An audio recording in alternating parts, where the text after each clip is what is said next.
Olá e bem-vindos ao Sabores do Tempo, o podcast que desvenda a história da humanidade através daquilo que comemos. Esse é um projeto de extensão do Instituto Federal Farroupilha, campus Santo Augusto.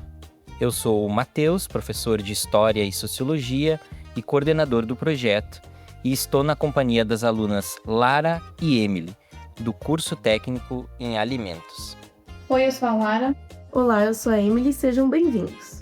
Nossa conversa vai ser dividida em 3 partes. Primeiro, vamos ver o que a alimentação pode revelar sobre a estrutura social, a religião e o poder.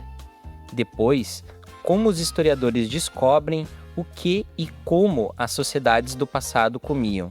E por fim, como essa longa história nos ajuda a encarar os problemas atuais, como a fome e a crise ecológica. Vamos começar?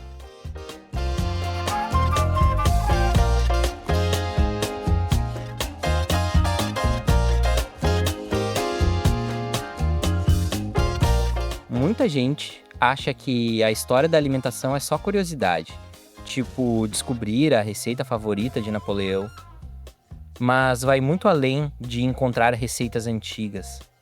Na verdade, a comida é uma ferramenta para a gente decifrar como o poder funcionava, como a sociedade se dividia e como as pessoas construíam suas identidades. Quando a gente olha para o passado, aquele banquete luxuoso ou aquela tigela de sopa de legumes não são apenas comida, são o reflexo da sociedade. O prato revela as hierarquias, os rituais religiosos e até as tensões políticas da época. Basicamente, se você quer entender como uma sociedade funcionava, pode começar olhando para aquilo que ela comia ou deixava de comer. Exatamente. A comida sempre funcionou como um poderoso marcador das diferenças sociais. Basta olharmos para a França dos séculos passados. Imagine a mesa de um rei francês como Luís XII. Não era uma refeição, era um espetáculo. Começava com frutas cozidas, depois vinham as sopas, massas e peixes. E então, uma grande variedade de carnes, terminando com frutas cristalizadas. Sim, e as refeições do seu sucessor, Francisco I, eram ainda mais impressionantes, incluindo uma variedade muito grande de alimentos, de pavões a pequenos animais de caça, peixes, peras, alcachofras e até bolos de medula de boi. Em contraste, a dieta camponesa era baseada na subsistência, sopas e principalmente pães de cereais considerados inferiores.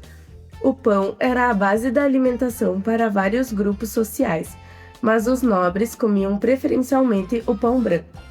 Bom, então como a gente pode ver, a alimentação não diz a respeito apenas ao que se come. A alimentação revela várias outras dimensões da sociedade humana, como as diferenças sociais, as relações de poder e as crenças religiosas. Ela é também uma das realidades humanas mais básicas. Todos nós precisamos nos alimentar para ficarmos vivos.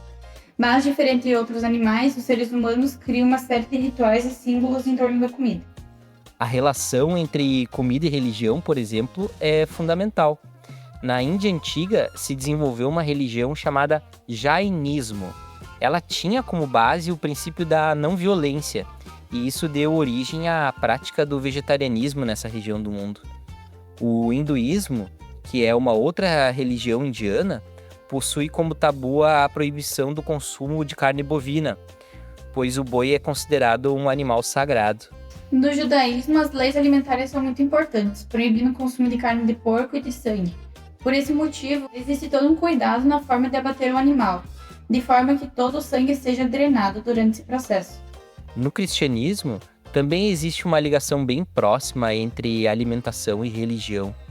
No ritual da Eucaristia, o pão é consagrado como o corpo de Cristo e o vinho como sangue. Essa é uma tradição super importante, porque relembra o sacrifício de Cristo e marca a comunhão entre Deus e a humanidade. A alimentação também tem uma forte ligação com a política. Na antiga Mesopotâmia, dividir o pão significa paz. Se você não aceitasse a comida, parecia que estava declarando guerra ou com medo de ser envenenado. É por isso que na história de vários povos os banquetes eram essenciais. Na Grécia Antiga, por exemplo, isso era levado bastante a sério. Havia os chamados simpósios, que eram refeições que não serviam apenas para alimentar o corpo, mas também para debater os rumos da cidade e a filosofia. Comer junto era um ato político que fazia parte do exercício da cidadania. Já na Idade Média, a mesa era o lugar onde se selava a paz. Recusar o prato, como Gregório de Tours fez com o rei Chilpérico, era o mesmo que dizer que a guerra continuava. E essa lógica permaneceu viva séculos depois. Veja o caso da França. Após a derrota de Napoleão, foi organizado o Congresso de Viena. Os franceses usaram a gastronomia para recuperar seu prestígio diplomático.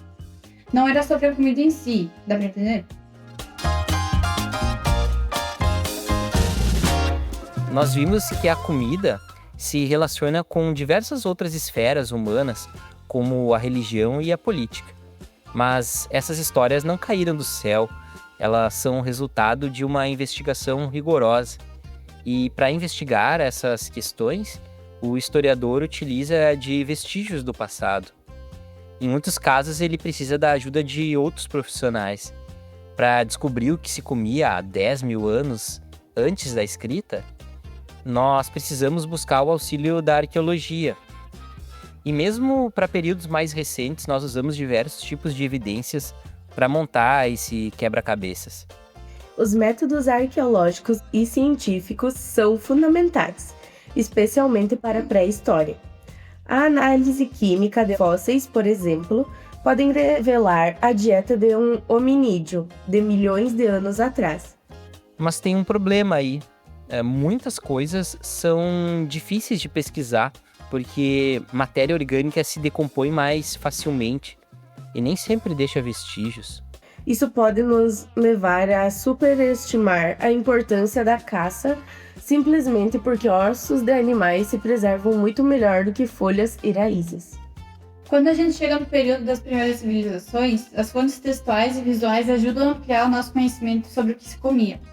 Sim, as pinturas e inscrições dos templos egípcios, por exemplo, nos mostram uma dieta variada, com vários tipos de pães, cervejas, peixes, carnes, frutas, que talvez os fósseis sozinhos não pudessem revelar.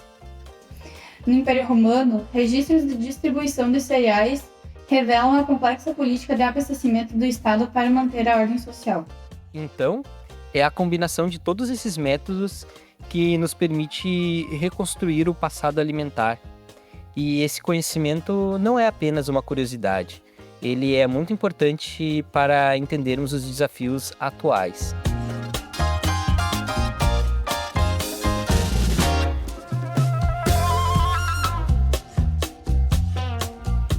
Hoje, boa parte do que a gente consome vem da produção industrial em grande escala.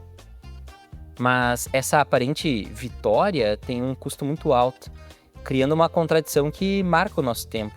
Por um lado, nunca produzimos tantos alimentos, por outro, há ainda tantos seres humanos passando fome. E além disso, o impacto ecológico da nossa alimentação é alarmante. No que nos diz respeito aos oceanos, 40% dos estoques de peixe são excessivamente explorados, e a pesca está avançando para águas cada vez mais profundas. Em terra, a situação não é melhor. Os relatórios da FAO, que é a Organização das Nações Unidas para a Alimentação e a Agricultura, mostram que o solo está cada vez mais empobrecido. Isso, somado às mudanças climáticas, pode comprometer a produção de alimentos. Por outro lado, cada vez mais se discute a questão do consumo consciente. O veganismo, uma forma de alimentação sem consumo de produtos de origem animal, está crescendo. E também vem crescendo a consciência sobre a importância de comer produtos locais. Em Detroit, uma cidade dos Estados Unidos atingida pela crise da indústria automobilística, fazendas urbanas foram criadas em terrenos abandonados, fornecendo alimentos frescos para a comunidade. Estamos também redescobrindo vegetais esquecidos e nutritivos, como o quinoa, base da alimentação dos povos andinos, como os incas e o fone. um cereal super resistente cultivado na África Ocidental. Ainda é pouco, mas essas iniciativas nos mostram a necessidade de uma alimentação mais sustentável. É importante que a gente não pense apenas no prazer de comer, mas também no bem-estar do planeta.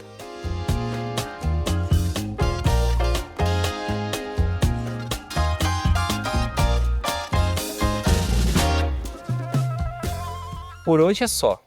Esse foi o primeiro episódio do podcast Sabores do Tempo.